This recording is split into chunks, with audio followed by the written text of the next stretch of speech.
কোথায় যাব আমরা? জানি না, স্যার বলছেন রেডি থাকতে। আমি যাব না, তুই আর তুর্য ভাইয়াই যা। শ্রেয়ার চোখ জোড়া ছোট্ট করে তাকায় বিছানার দিকে। পিও পায়ের উপর পা রেখেছে ক্রসিং স্টাইলে। দিব্যি দুই পাশে দোলাচ্ছে পা দুটো, হাতে এখানকার নিত্যকার সঙ্গী মোবাইল। এটা ছাড়া যে আজকাল সবার নিঃশ্বাসই চলে না। শ্রেয়া বার্থহীন চট করে মোবাইলটা কেড়ে নিল। কেন যাবি না?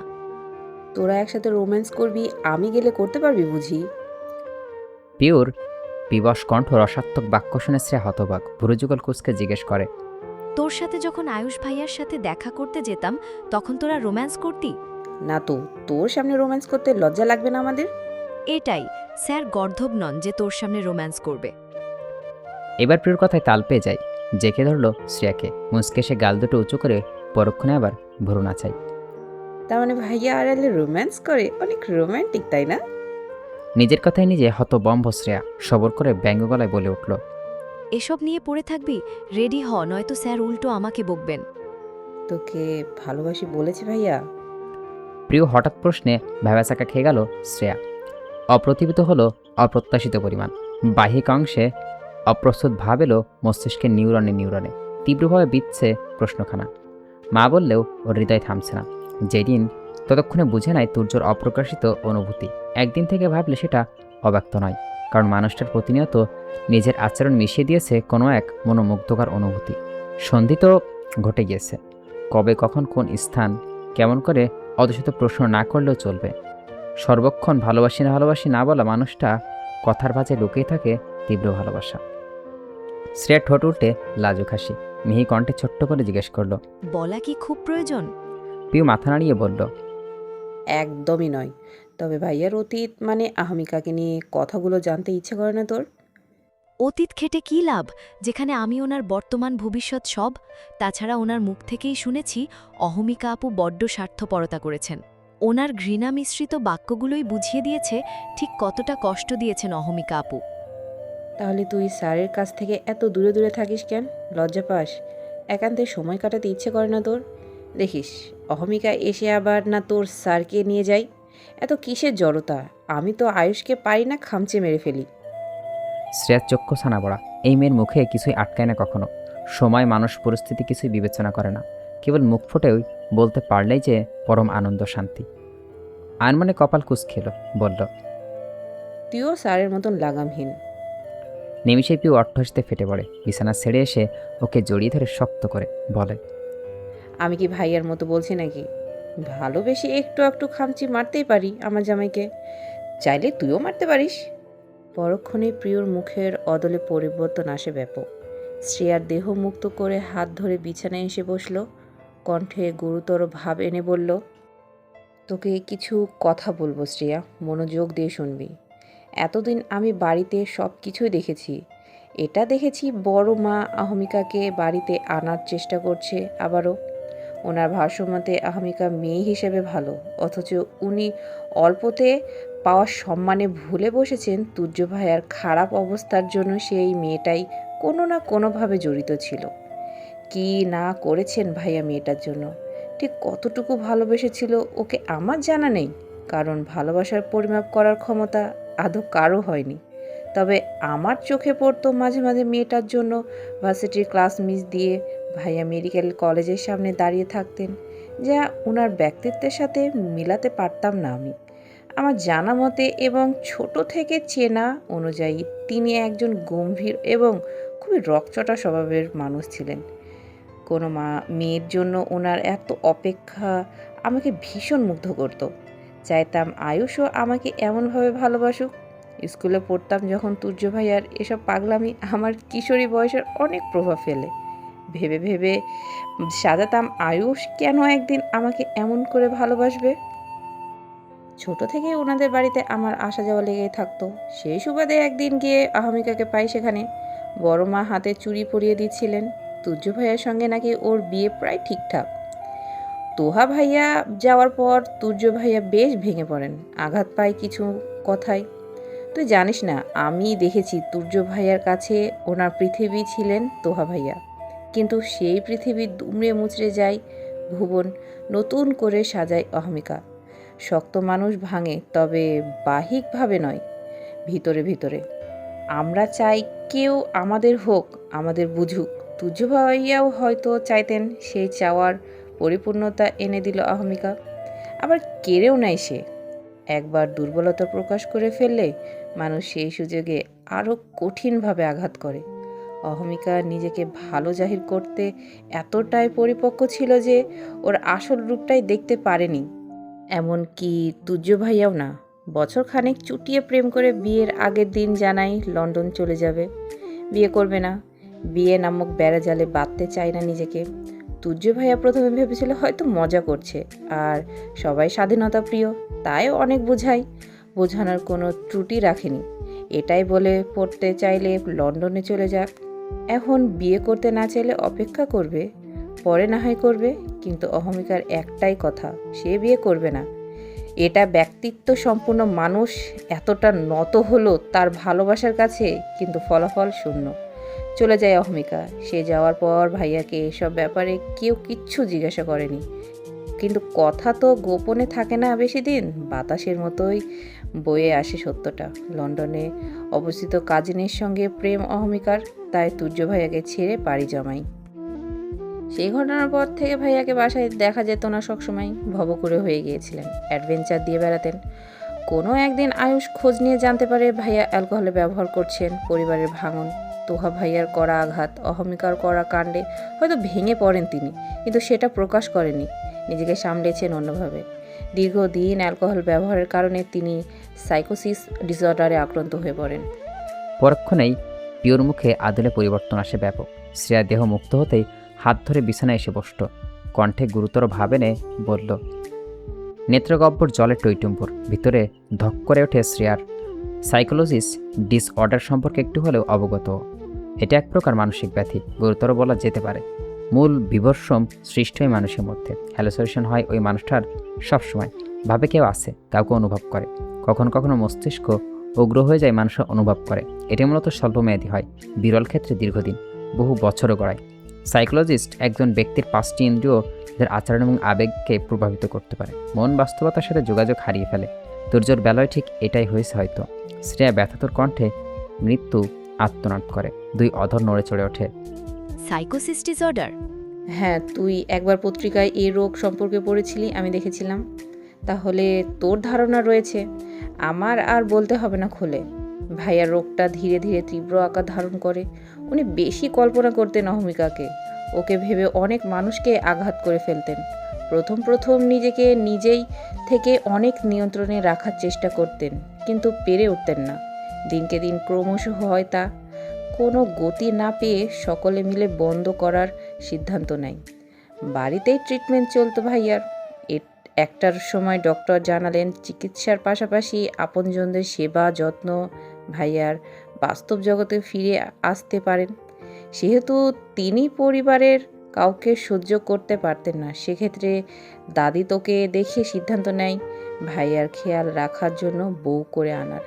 উনি মনে করেছিলেন তুই অচেনা, তোর ক্ষতি করবে না, কিন্তু ভাবনা ভুল। ফলে তুই চলে আসার প্রায় 2 বছরের মাঝামাঝি সময় অহমিকা আবার ফিরে আসে।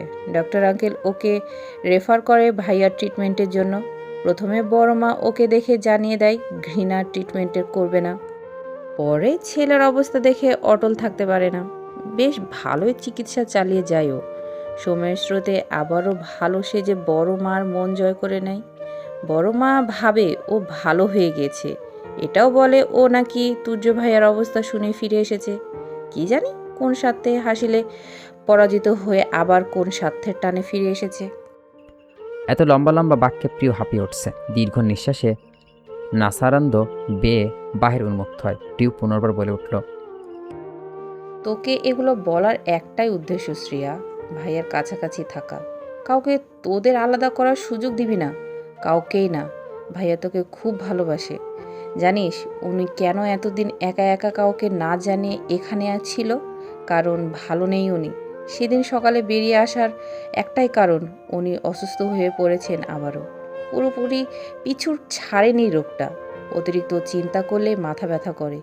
কদিন যাবৎ সাইকিয়াট্রিস্টের শাসনাপন্ন ছিলেন। আমাকে আর রহিমা খালাকে তোর দায়িত্ব দিয়ে রেখেছিলেন। তুই ওনার দ্বিতীয় ভালোবাসা হতে পারিস, তবে ভুল মানুষ না। শেষের শ্রেয়ার হৃদয়স্থলে গিয়ে তীক্ষ্ণ যন্ত্রণা বিস্তার করে পিউর কথাগুলো। তুর্য একা একা কত কিছু সহ্য করছে, অথচ ও জানতেই পারলো না পিউ মানুষ সান্নিধ্যের প্রয়োজন নয় তো কেউ কেউ পরিণত হয়ে যায় মানসিক রোগীতে। মানসিক রোগের ওষুধ হলো সঙ্গ, ভালোবাসা, যত্ন। কিন্তু একটা সময়ও এই সবও দিল না তুর্যকে, এখনও দিচ্ছে না। প্রিয় হোক কিংবা অপ্রিয়, মানসিকভাবে বিক্ষিপ্ত মানুষগুলো পারলে একটু সঙ্গ দেওয়া উচিত। রিক্সা চলেছে সোজা পিচঢা রাস্তা ধরে, ব্যস্ত হতে চাচা সমেত কলে তপ্ত ঝলবিন্দু কণা মুছে দিচ্ছেন।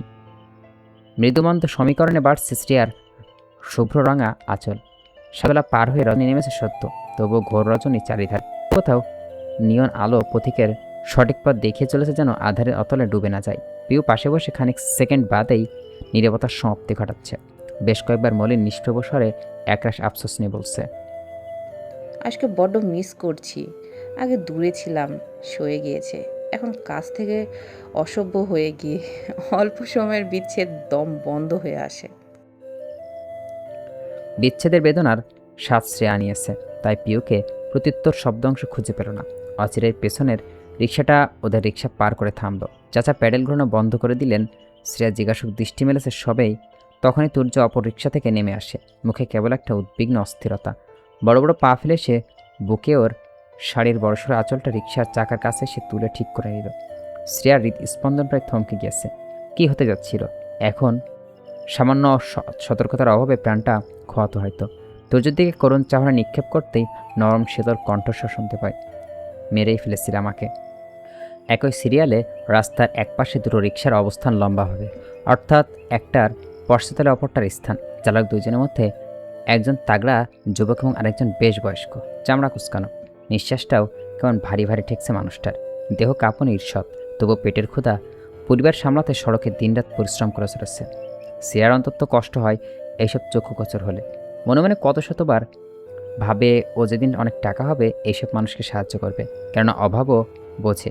এতিমখানা থেকে স্কুল কলেজ পড়ার খরচের ভার নিলেও ও কখনো অন্যান্য খরচের টাকা দেওয়া হতো না।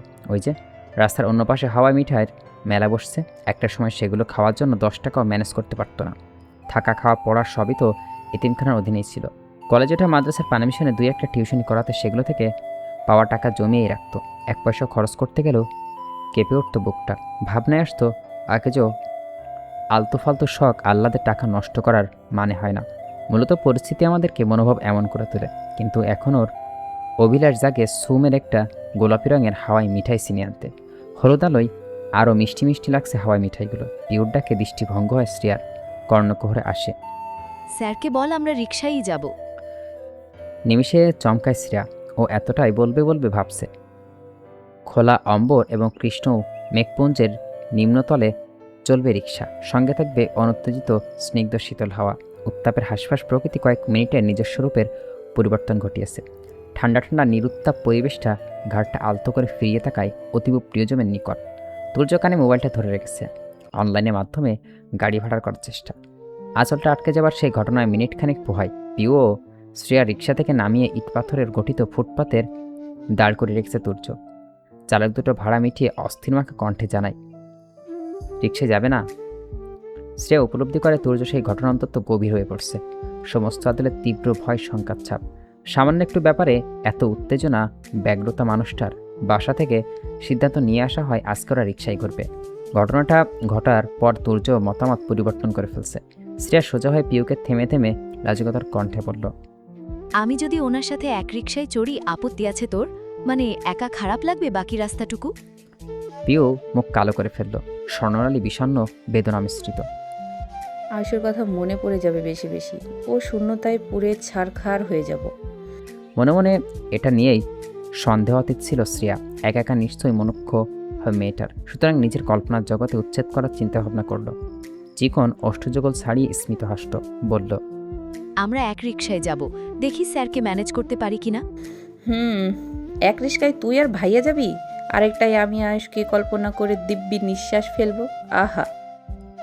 কথাটা বলে পিউ পিটপিট করে হাসল। এতে যার পারেই অবাক শ্রেয়া। এতরূপ বদলে তে দক্ষ মেয়েটা তবে খারাপ নয়, বরাবরই মানুষকে বিমোহিত করে এক এক সৌন্দর্য রূপে।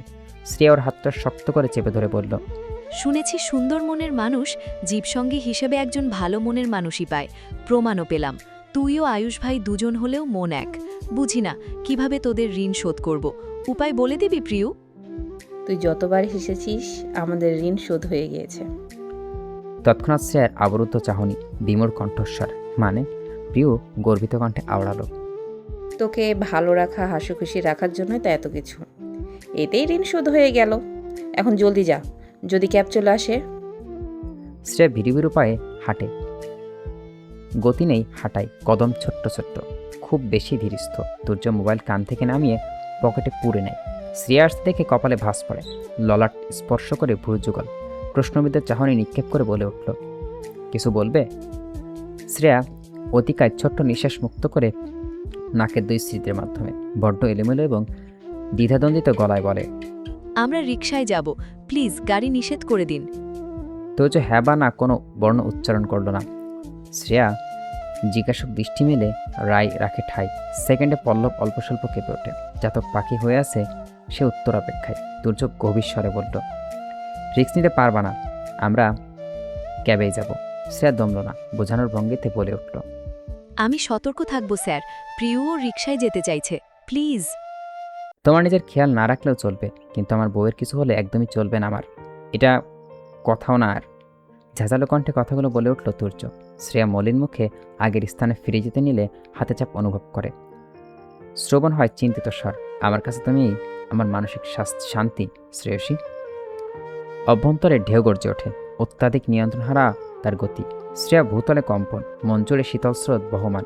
একটা বাক্য, এত শান্তি, এত সুখ, গভীর ভালোবাসার মিশ্রণ। তাছাড়া আর কি কি আছে তাতে? হারানোর ভয়? ও তো কোনোদিন কোশ্চেন কালেও ভাবিনি কেউ ওর আপন হবে, ওকে হারানোর চিন্তায় কাতর থাকবে। ভালোবাসা কি এমন হয়? গভীর রক্তটা বদমেজাজি মানুষটাকে নরম করে ফেলে, নিভিয়ে দেয় সেই মানুষটার তেজস্বী প্রদীপ। তোর যে হাত ছেড়ে দিয়ে সম্মুখে এসে দাঁড়ালো। শ্রেয়া স্পষ্টত দেখতে পাচ্ছে কালা কুসকুসে মনিতে বিচলতা। আরক্ত কপল এক হাত রেখে তুর্য নিমিষে শ্রেয়া নিমিষেই নেত্রের চাহনি নত হয়। নত মস্তিষ্কে গভীর দৃষ্টি নিবন্ধন করে তুর্যের চক্ষু দেয়, ঠান্ডা গলায় বলল, তোমার ক্ষুদ্র ক্ষুদ্র দুঃখ আমার এখন কষ্ট দেয় শুভ্রপরি। মানুষ তার প্রিয় মানুষকে ভালো রাখতে কত কি করে, কিন্তু আমি আমাকে ভালো রাখতে তোমার ছোট্ট ছোট্ট দুঃখ নিজের নামে করতে নিতে প্রস্তুত। আমার রিকশায় যাব। বউয়ের একটা ইচ্ছে যদি পূরণ করতে না পারি, কেমন জামাই হলাম। চলো। মৃদু হাসল শ্রেয়া, নিচু গলায় বলল, আমি আপনার সাথে যাব। তোর যেন ভুল শুনল, সঠিক কিনা যাচাই করতে প্রশ্ন করল, কি? এ যাত্রা একটুখানি গলা উঁচিয়াই শ্রেয়া, ঠোঁটে লাজুক হাসি। আমি আপনার সাথে এক রিকশায় যাব। কিন্তু প্রিয়, ও সামনের রিকশায় থাকবে, আমিও আপনি পিছনেরটায়। তুর্য আর কোনো কথা কিছু বলল না। দাঁড়ানো রিক্সা দুটো ডাকলো ফের। ক্যাবেকে নিষেধ করলো, এমনকি অনলাইনে ভাড়া পর্যন্ত মিটিয়ে দিল। আজকে গাড়ি ছাড়া বের হয়েছিল ওরা, উদ্দেশ্য একটুখানি ঘোরাঘুরি। যথারীতি পিউ সামনে রিকশায় বসলো। শ্রেয়া পিছনেরটাই তুর্য এবং ওর শাড়ির আঁচল একবার ভালো করে রিকশায় করে ধরে দিয়ে বলে উঠল, অপেক্ষা করো, আমি আসছি। ওকে কিছু বলার সুযোগ না দিয়ে চলে গেল, কিন্তু শ্রেয়া নির্বাক হয়ে পড়ল কিছুক্ষণ গল্প পর। তুর্য হাতে 5টা হাওয়ায় মিঠাই প্যাকেট নিয়ে সোজা পিউর কাছে যায়। ওর হাতে 2টো প্যাকেট ধরিয়ে দিয়ে ফিরে আসলো শ্রেয়ার নিকট। তখনও বিস্ময়ের পর্যায়ে শ্রেয়া 3টে প্যাকেট ওর কোলে রেখে পাশে বসে পড়ে। 2 হাতের সাহায্যে রিকশার হুড়িটা তুলে দিয়ে বলল, বউ একটু বেশিই পাও না, তাই বউয়ের আগের কথা পছন্দের হাওয়াই মিঠাই 3টা। আপনাকে কে বলল আমার পছন্দের? শ্রেয়ার কণ্ঠে অবকতা। তুর্য একটা প্যাকেট খুলে ওর হাতে ধরিয়ে দিয়ে নির্লিপ্ত ওই ব্যক্তি তার। তোমার দৃষ্টি বলছে ততক্ষণ স্বাভাবিক হয়। শ্রেয়া ততক্ষণ সময় হাওয়ায় মিঠাই বাতাসের আলিঙ্গনের চুপসে ছোট্ট আকার ধারণ করছে। তুর্যর ইশারায় সেই ছোট্ট অংশই মুখে নিয়ে নিল। 2টো দেহ পাশাপাশি, শাড়ির ভাজে ভাজে শিহরণ, বাতাসি স্পর্শ, এটাতে চেয়েছিল শ্রেয়া। সকল জড়তা কাটানোর প্রচেষ্টা ওর। মৃদু গলায় বলে উঠল, স্যার। বলো। শ্রেয়া বলার মতন কিছু খুঁজে পাচ্ছে না, ডেকেও ফ্যাসাদে পড়ে গেল। ওর নাড়াচাড়া দেখেই তুর্য কোমরে হাত রেখে কাছে টেনে আনলো। ফিসফিস করেই বলল, বলো না কেন, শরম লাগছে? ভাবছো একটু রোমান্স করতে স্যারের একসাথে রিক্সায় উঠলাম, অথচনে পাত্তাই দিচ্ছে না। শ্রেয়া ভড়কে গেল। সবর করে কিছু বলতে চাইলেও তুর্য হুঁশ করে ওঠে, আরও গাঢ় হয়ে গলার স্বর, আসলে আমার একটু না, অনেক বেশি আদর করতে মন চাইছে তোমাকে, কিন্তু রাস্তাঘাট তো, তাই ধৈর্য সহকারে একটুই করব। শ্রেয়া বুঝে ওঠার পূর্বেই অনাবৃত্ত কোমরের চাপ নিজের বুকের কাছাকাছি নিয়ে এসে তুর্য কপাল ছুঁয়ে দেয় উষ্ঠদয়, নাকে স্পর্শ পড়ে সে অঙ্গের। নির্লিপ্ত চক্ষুদয়ের তুর্য বক্ষে এক হাত রেখে নিশ্চুপ অনুভব করে তার শ্রেয়া। পিউ রিকশায় বসে আকাশের তারা গুনছে, জানে এটা অসম্ভব ব্যাপার, তবুও ক্ষুদ্র প্রয়াস। আকস্মিক রিকশা থামতেই নজর সামনে সরিয়ে ফেলতে প্রস্তুত হয় ও। সাথে সাথে রিকশাটা হেলে দুলে ওঠে, ধপাস করে পাশে কেউ বসে। ঘাড়ে বাঁকাতেই দেহ পিছনে ফিরে অনেকখানি। মুহূর্তে আয়ুষ টেনে বুকে জড়িয়ে ধরল, হেসে বলল, তোমার ভাঙা কোমর দেখতে আসিনি, আমার সুস্থ নাদুস নুদুস প্রিয়কে দেখতে এসেছি। আয়ুষের বুকে জোরে জোরে নিঃশ্বাস ফেলছে ও। সমস্ত প্রকৃতি মানুষ দিকবিদিক ভুলে বুকে তীক্ষ্ণত দাঁত ভেতে দিল। এতে হাসির যাত্রা বেড়ে গেল আয়ুষের। ভয়ে আমাকে কামড়ানো হচ্ছে? হ্যাঁ, কখন আসলে? সকালে যখন আমার প্রিয় আমাকে ফেলে আসলো, তখন থেকেই কেমন দম বন্ধ হয়ে আসছিল। ভার্সিটি থেকে বেরিয়েই এখানে ছুটে আসা। কি করলে প্রিয়? এত বছরের জাদু এখন কাজ করছে একসাথে। তুমি দুরন্ত এক জাদুকরী। মুখোমুখি শেষে তুর্য। শ্রেয়া ফিরে আসে, সঙ্গে পিউ আয়ুষও। শ্রেয়া প্রথমে স্তব্ধ হয়ে যায় হুট করে আয়ুষকে দেখে। পরবর্তীতে তুর্য জানায় এটা পূর্ব পরিকল্পিত। ওরা সকালে আসার পরই নাকি আয়ুষ ফোন করে বলে সন্ধ্যা নাগাদ চট্টগ্রামে থাকবেও। চমকে দেবে ওদের, বিশেষ করে পিউকে। এত বছর ধরে যেই ভালোবাসা দিয়েছে, পিউ তার চেয়েও বেশি পাচ্ছে বলে মনে হয় শ্রেয়ার। কারণ পিউর চাওয়া ছিল সীমিত, আয়ুষের একটু যত্ন, ওর সাথে কথা বলতেই খুশিতে লাফিয়ে উঠত। কখনো হয়তো কল্পনাও আনেনি ওকে আয়ুষ একদিন পাগলের মতন ভালোবাসবে। শাড়িটা এখনও পাল্টালো না ওর। এই লাল পায়ের সাদা শাড়িটা তুর্যর দেওয়া। এক একটা ফ্ল্যাটে নির্জনে দুটো হৃদয় একসঙ্গে বসবাস করবে আজ। রাত্রে অতিরিক্ত দীর্ঘ মনে হচ্ছে শ্রেয়ার। পিউ এবং আয়ুষ পাশের ফ্ল্যাটে, তুর্য শোবার ঘরে। শ্রেয়া সোফায় বসে কানের ঝুমকো খোলা দিচ্ছিল, তখনই মোবাইলের শব্দে টেবিলের উপর তাকালো ও। তুর্যর মোবাইলে স্ক্রিনে মেহেরিমার নাম্বার ভেসে উঠছে। কিছু একটা স্মরণ আসতেই নির্দ্বিধায় কলটা রিসিভ করলো ও। সালাম দিয়ে কণ্ঠে নম্রতা এটে বলল, কেমন আছেন আম্মা? ওপর থেকে কড়া আওয়াজ আসে। তুমি কেন ফোন ধরছো? তুর্য কোথায়? উনি অন্য রুমে। আসার সময় দেখলাম আপনার প্রেশার বেড়ে গিয়েছে, শরীর খারাপ হয়ে পড়ছিল, এখন ঠিক আছেন? তোমার না জানলেও চলবে, কথা বলো না তো। তোমার কণ্ঠ শুনে আমার মেজাজ গরম হয়ে যাচ্ছে। এত জেনে কি লাভ? আজ যদি আমার মা থাকতো তাহলে সন্তান হিসেবে আমি আমার মায়ের খবর নিতাম আম্মা। জিজ্ঞেস করতাম কেমন আছেন, অসুস্থ থাকলে চিন্তা করতাম। মা নেই কিন্তু আপনি আছেন, শাশুড়ি হলেও আপনাকে আম্মা ডাকি। আমি কি আমার আম্মার ভালো মন্দ জানতে চাইতে পারি না? মেহরিমার কণ্ঠে তেজ হারিয়ে ফেললেন নিমিষে। কি মধুর মেয়েটার বলার বাক্যগুলো, মায়ের কতটা আকুলতা। ভিতরটা হিম হয়ে আসে ওনার। পারলে আর না ধমকাতে উঠতে, নিভে যাওয়া স্বরেই বললেন, তুর্য আসলে কল দিতে বলো। সেই ছোট্টবেলা থেকেই শ্রেয়া একটা নীরব কন্যা, নিশ্চুপ চাওয়া স্বভাবের অধিকারিণী। মূলত বাবার প্রতি ভীতিটাই ওকে এমন করে তুলেছে। বিশেষ করে শৈশবকালে কখনো খেলার সঙ্গীদের কাছ থেকে অবহেলিত হয়ে ফিরে আসাতেও ওর ভিতরটা ঠান্ডা শীতল হয়ে যেত। সেই প্রতিস্ফৃত হতো বাহিক অংশেও। বাবার গর্জন শুনলেও ও মাঝে মাঝে মায়ের পেটে মুখ গুঁজে চুপচাপ দাঁড়িয়ে থাকতো। একটা শব্দ উচ্চারণ করতো না, শুধু ভিজে দিতে মায়ের আটপৌরে সুতি কাপড়টা। বিষাদে অবহেলায়, হারানোর বেদনায় তিক্ত মুহূর্ত স্মৃতি ওর মনে ধীরে ধীরে আরও ঠান্ডা হয়ে যায়। কখনো মায়ের মৃত্যুর পর আপনজনের ছোঁয়া পায়নি সে, খোলামেলা প্রাণবন্ত হয়ে মেশা হয়নি কারোর সঙ্গে। মা ব্যতীত অন্য কারোর আপন মানুষ স্পর্শ কেমন হয় সেটা জানতো না শ্রেয়া। কপালগুনে রক্তে না হলেও আপন হতে পেরেছে পিওর, তবুও জড়তা রয়ে যায় অল্প স্বল্প ইচ্ছক। এখনও অনেক আপনজন ওর। বাবা, আম্মা, দেবর, বেস্ট ফ্রেন্ড, ননদ, দাদি, রহিমা খালা সবাই আছেন। প্রাণের চেয়েও প্রিয় হয়ে উঠছেন একটা মানুষ, সে সম্পর্কটা ওর স্বামী। এত তো আপনজনে ফিরে ওর নিজেকে আর অসহায় এতিম মনে হয় না। যারা যারা ওকে অপছন্দ করে, একদিন ওদের মনে ওর জন্য একটা সুন্দর জায়গা তৈরি হবে, এটা ওর দৃঢ় বিশ্বাস। আমার বউ আমার সাথে তো মিষ্টি করে কথা বলে না কেন? মাঝে মাঝে বললেই পারে, আপনি আমার স্বামী, দূরে দূরে কেন থাকেন, আদর করতে পারেন না? পেছন থেকে ফিসলে রসত্ব কণ্ঠস্বরে তীক্ষ্ণভাবে বিবিধে শ্রেয়ার শ্রবণ নালিতে হাতে মোবাইলটা রেখে তড়িগড় করে ব্যতিব্যস্ত হয়ে ঘুরে দাঁড়ালো ও। তৎক্ষণাৎ চক্ষু ক্যানভাসে আঁকে সুন্দর একটা দৃশ্য। ধৈর্য হাতে বকুল ফুলের মালা। এটা কই থেকে আসলো? কি মন মাতানো সুঘ্রাণ! বড্ড মতোয়ারা হয়ে উঠছে নিস্তব্ধ কক্ষটা। এই ঘ্রাণটার সঙ্গে আধ ঘন্টা পূর্বেই ওর আর প্রিয় সাক্ষাৎ হয়েছিল। ওরা সেই জায়গায় দাঁড়িয়ে কোগ্রাসে ভর্তা খেয়ে যাচ্ছিল, সেখানে অবস্থানে বকুল ফুলের গাছটা।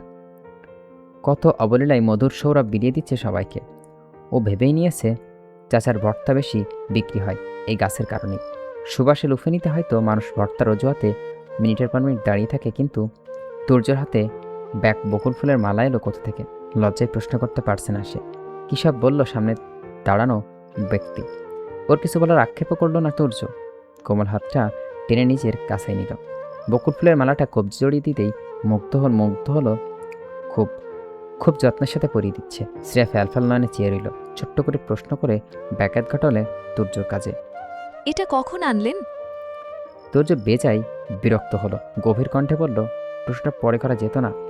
শ্রেয়ার ভাবভঙ্গি আজ করতে ধীরে সুস্থে প্রত্যুত্তর করল। এখনই জানতে ইচ্ছে হলো তাই। আপনি কি বিরক্ত হয়েছেন? খুব। তোমাকে মারতে মন চাইছে। আমার রোমাঞ্চের শর্ত তুমি। কত যত্ন করে পড়াচ্ছিলাম, এখন বিঘ্ন ঘটিয়ে যত্নের ত্রুটি রেখে দিলে। অদরে হাসি ফুটে উঠল শ্রেয়ার। ছোট্ট বিষয়গত যত্ন মানুষটার ভেতরে প্রচণ্ড ভালো লাগার পবন বইছে। একটা সময় ছিল চাইতেও কিছু পেত না, আর এখন না চাইতেও কত কিছু, কত সুখ পেয়ে যাচ্ছে। তুর্য মালাটা পরিয়ে মাথা তুলে সোজা হয়ে দাঁড়ালো, যেন অসাধ্য সাধন করছে সে। ঠোঁটে প্রফুল্ল হাসি, নিঃশব্দতা। হাতটা এখনও ধরে রেখেছে। বলল, এটা আসার সময় এনেছি। শ্রেয়া থ হয়ে গেল। অনতিবিলম্বে জিজ্ঞেস করল, কই আমি দেখিনি যে। তোমার সব কেন দেখাতে হবে? আমাকে দেখো কাজল চোখে, আমাকে দেখে দেখে চোখ দুটিকে ধন্য করো। দেখি তো আপনাকে, লুকিয়ে অনেক দেখি। আপনার দেখা সুদর্শন পুরুষ আপনি। কথাগুলো কণ্ঠনালীর মাধ্যমে বাহির এলো না, মনে পিঞ্জরাবদ্ধ হয়ে থাকলো। তুর্য হাতটা ছেড়ে দিয়ে নিয়ে আবারও আঁকড়ে ধরল। দুই ওষ্ঠদয় সান্নিকটে এসে ব্যাকুল সজ্জিত হাতখানা। শ্রেয়া অন্তরস্থল থেকে তীর করে কাঁপছে। দুজন নরম ত্বকে ঠোঁট ডুবিয়ে দিল। চোখের পলকে শিরশির করে উঠল শ্রেয়ার সমস্ত অঙ্গ। সর্বাঙ্গে নিদারুণ কম্পন, আন্দোলন, দেহের তাপমাত্রা উষ্ণ। তুর্য বকুল ফুলের ঘ্রাণটা নাসারান্দে টেনে নিয়ে ভ্রু উঁচিয়ে বলে উঠল, জ্বর আসছে নাকি? দেহের তাপ বেড়ে গেল হঠাৎ। শ্রেয়ার সমস্ত বদন রক্তলাভ, লালের প্রলেপ পড়ছে। মিহিকণ্ঠে উচ্চারণ করে, তেমন কিছু না। কিঞ্চিত তফাৎ বোধহয় আর সইতে পারল না তুর্য। শ্রেয়া হাতটা নিজের বুকের বাঁ পাশে রাখে, কোমর জড়িয়ে দেহটা আঁকড়ে ধরে বুকের ভেতর। শ্রেয়া থমকে গেল, স্তব্ধ হয়ে পড়ল, অনিয়ন্ত্রিত হয়ে পড়ল হৃদস্পন্দন। তুর্য বুকের অবস্থিত হাতটা বারংবার নড়ে চড়ে হচ্ছে, কাঁপছে। তুর্য হালকা ঝুঁকে আসলো, খোঁচা খোঁচা দাড়ির স্পর্শ মাখল শ্রেয়ার মসৃণ কোমল গালে। সঙ্গে সঙ্গে শ্রেয়ার হাতটা তুর্যর গেঞ্জি খামছে ধরে। তুর্য মৃদু হাসল, কোমরের বাঁধন কঠিন হতেই কঠিনতর করে মিশিয়ে নিল চিকন দেহখানি। বলল, আমার সামান্য চুমুতেই তোমার দেহের এত উত্তাপ? আগে জানতাম চুমুতে জ্বর ভালো হয়, আজ জানলাম চুমুতে জ্বর হয়। এটা অবশ্য নিব্বানিব্বিতে জানা উচিত, নয়তো আজীবন ভাববে চুমুতেই বুঝি জ্বরের ওষুধ। শ্রেয়া চুপি চুপি ঠোঁট টিপে হাসে, তবে সেটা অগোচরে তুর্যকে আঁকড়ে ধরে রেখে কর্ণপাতায় ঠোঁট চুয়ে বলল, আমার পছন্দটা পাল্টে গেল। তোমার পছন্দগুলো আমার চাওয়া হয়ে উঠল। তোমাকে স্ট্রং করে যে আমি দুর্বল হয়ে পড়লাম তোমার প্রতি। কীভাবে হলো এসব শ্রেয়সী? অন্তঃপুরে ঝড়ের শুরু। সেই ঝড়ের প্রচণ্ড বেগ সব কিছু নাড়িয়ে তুলছে। শ্রেয়ার দুটি ঠোঁট নেড়ে উঠল। আমি একটা বাক্যে শুরু হয়েছিল সবে, পুরোটা বলার আগেই তুর্য শান্ত নরম কণ্ঠে পুনর্বার বলে, আমি তোমাকে আর একটু শক্ত করে জড়িয়ে ধরি। নিরুত্তর হতবাক শ্রেয়া। ওর শরীর বলিষ্ঠ বহন্ধনে আবদ্ধ। আর কতটুকু শক্তি প্রয়োগ করলে একদম ঢুকে যাবে ও তুর্যর বুকে। বুকের কাছ থেকে হাতটা সরিয়ে দুহাত আস্তে ধীরে মনে মনে দ্বিধাদ্বন্দ্বে নিয়ে তুর্যর পিঠে রাখল। এতেই যেন সম্মতি লুকিয়ে আছে। নিমিষে আলিঙ্গনে অত্যাধিক গাঢ় হয়। সাহস সঞ্চয় করে একটা প্রশ্ন করে শ্রেয়া, আমাকে স্ট্রং দেখার জন্যই সেদিন ফুলসজ্জার রাতে ভালোবাসেন না বলেছেন, তাই না? এখন কি বলছি? ভালোবাসি? তুর্য নিরলার জবাব শুনে শ্রেয়া প্রতিবাদী কণ্ঠে বলে, আমি বুঝে নিয়েছি। আমার হৃদয় থমকেছে। সেদিন রাস্তায় বলা কথাগুলোর মানে বুঝতে আজ আর ভাবতে হয় না আমার। তুর্য মুখ সরিয়ে এনে শ্রেয়ার মুখের দিকে তাকালো। ততক্ষণে মাথা নুয়ে ফেলেছে শ্রেয়া। নিজের কথায় নিজের আহাম্মক বনে গেল ও। তুখোর অনিমেষ নেত্রের চাহনিও সহ্য করতে পারবে না। আই কন্ট্যাক্ট সম্ভব নয় ওর পক্ষে। এই চাহনি ও হাজারবার লজ্জাবতী হবে, তবুও পারবে না চোখে চোখ রাখতে। মুহূর্তে তুর্য তপ্ত নিঃশ্বাস ছেড়ে বলল, অবশেষে বুঝলো, নয়তো ভেবেছিল বউ আমার সারা জীবন গাদি থাকবে। স্ট্রং না বানাতে পারি, গাদা শব্দটার ইতি তো টানতে পারবো? আনমানে কপাল কুঁচকে এলো শ্রেয়ার। প্রশ্ন করলো, স্ট্রং? তুর্য চিকন দেহখানি বধন মুক্ত করে দেয়। শ্রেয়ার হাতটা ধরে সবার ঘরের সাথে লাগার বারান্দা নিয়ে আসলো। ওকে একটা টুলে বসিয়ে দিল সে। নিজে বসলো ওর সামনে হাঁটু করে বসে পড়ল। কোনো একদিন চৌধুরী বাড়ির বারান্দায় এসে বলেছিলাম আমি তোমাকে চাই না। সত্যি সেদিন আমি কোনো দুর্বল শ্রেয়সী চাইনি। বউ হিসেবে তোমাকে আমার জীবনে ফিরিয়ে আনলেও তুমি এসেছিলে আমার হৃদয় হরণকারী হয়ে। তোমার ছোট্টবেলার ছবি দেখে প্রথমে এক অসহনীয় অনুভূতি থাকে আমার মাঝে। অনুভূতির প্রখরত্ব এতটাই বেশি, আমি সেই দিনের পর থেকে তোমাকে চেয়েও ঘৃণা করতে পারিনি। শুধু মনে হয়েছিল আমার তোমাকে চাই, জীবনে রেখে দিই তোমাকে। আর যেই দিন জানলাম তুমিই আমার বউ, তখন শুধু মাথায় আসে এত নরম চর্চি মেয়েটা কেন আমার হলো। ও যখন অন্যের কথায় আচরণে কষ্ট পাবে আমি কিভাবে সহ্য করব। অন্যকে জবাব দেওয়া শেখাতে হবে ওকে। জীবনটা আরও কঠিন পরিস্থিতি নিয়ে যেতে হবে যেন ও উপলব্ধি করে স্ট্রং হওয়া ছাড়া জীবনে টিকে থাকা দুর্বিষহ হয়ে যায়। যেমন আমার মা ওকে ফিরে আসার পরেও সরলতার সুযোগ নিয়ে অসহায়ভাবে তাড়িয়ে দিল ওকে। তাহলে জীবন এবং সবসময় এভাবেই নিজেকে গুটিয়ে নেবে। অনেক চিন্তায় পড়ে যায়। তুর্য থেমে যাতে আশ্বস্ত হয়ে পড়ল শ্রেয়া। লম্বা লম্বা আঙুলের ফাঁকে নিজের ছোট্ট ছোট্ট আঙুল গলিয়ে প্রশ্ন ছুড়ল, থামলেন কেন? তুমি দুর্বল চিত্তের মেয়ে শ্রেয়সী, নিজের অধিকার ছিনিয়ে নিতে জানো না তুমি। নয়তো কেমন করে পারতো আহমিকা ও আমার বিয়ে সহ্য করতে? একটাবার কাউকে বলেছ? বলনি। প্রথম যেদিন জানলে আমি তোমার স্বামী বৃদ্ধের বাড়ি থেকে পালিয়ে চলে আসলে চট্টগ্রাম, তারপর আমার আর আহমিকার বিয়েটা মেনে নিচ্ছিলে। এটা কি তুমি ড্রামা পেয়েছিলে? এটা তোমার বাস্তব জীবন শ্রেয়সী, লড়াই করে বাঁচতে হয় এখানে। তাহলে তুমি তা না করে সব কিছু থেকে গুটিয়ে কেন নিচ্ছিলে নিজেকে? এমনকি তোমার ভিতরের প্রতিবাদী রূপটাও জাগানোর জন্য আমি নিজেকে ক্ষত বিক্ষত করেছি। সেইটাতে তুমি কষ্ট পেয়েছো কতটুকু, তার থেকেও বেশি আমি পেয়েছি। কারণ তোমার দুঃখগুলো আমারই। বিনিময়ে শুধু একটু স্ট্রং শেষই চেয়েছিলাম, যে আমি না জানতেও থাকলেও কখনো ভেঙে পড়বে না। ওই রাতে শত কিছুর বলার একটাই মানে ছিল, তুমি আমাকে যোগ্য জবাব দিবে। তোমার মায়ের উদাহরণ দিয়েছিলাম, কারণ তুমি যেন ওনার মতনই মনের দিক থেকে শক্ত হতে পারো। আড়ালে ভালোবাসার যন্ত্রণাটা খুবই ভয়ঙ্কর, তাও সহ্য করেছি কেবল বলবে বলে আমাকে বউয়ের অধিকার দিন। কিন্তু তুমি নিজের অবলা রূপটা সেটাই সীমাবদ্ধ রাখতে। তুমি জিতে গেলে, হেরে গেলাম আমি। যদি পারতাম তবে নিউজ পেপারে ছাপাতাম বউ স্ট্রং করতে গিয়ে নিজের স্বামী দুর্বল হয়ে গেল। একেই বলে সঙ্গদোষে স্বভাব নষ্ট। শ্রেয়া স্তব্ধ নির্বাক। তুর্য এত ভেবেছে ওর জন্য আসলে কেন পারে না ও নিজের অধিকার নিতে? এভাবে কি জীবন চলে? তুই যদি সেট না নিত তাহলে আজ সে না আহমিকা তার জীবনে অঙ্গার্ধাঙ্গিনী হয়ে থাকতো। তুর্য এত হেয়ালিপানা ভালোবাসা ছিল, ফুলসজ্জার রাতে বলা এতটা বাক্যতে ছিল ওকে স্ট্রং দেখার চাওয়ার প্রবণতা। তাহলে ইঁদুরের কামড়? শ্রেয়া মনে মনে বলল সেটা একটা চরম মিথ্যা ছিল। লেকচারার সাহেব দিয়েছিলেন। লজ্জায় তুর্যর বুকে ঢলে পড়ল ও। তুর্য পড়তে গিয়ে নিজেকে সামলে নিল। শ্রেয়া চুপটি করে বুকে মুখ গুজে রাখল। একমাত্র ওর ভিতরকার সত্তা জানে এ বুকে মুখ লুকাতে কতটা লজ্জা বিসর্জন দিয়েছে ও। এতে যদি ভালোবাসার মানুষটা অল্প পরিমাণ শান্তি পায়, তুর্যর অধরকণে সুপ্ত হাসি পায়, কণ্ঠে ফিসলেমি। এখন কেন অধিকার কাটাচ্ছ? শ্রেয়ার নিঃসংকোচে উত্তর অত্যন্ত মৃদু স্বরে। কারণ স্যার আমাকে অধিকার খাটানো শিখিয়েছেন। তুর্য গলার রাগের আভাস কিছুটা রেগে মেগে আওড়ায়। ছাত্রীকে বুকে নেই না আমি, বউকে নিই, সর আমার বুক থেকে। শ্রেয়া সরল না, নড়ল না সামান্য পরিমাণ।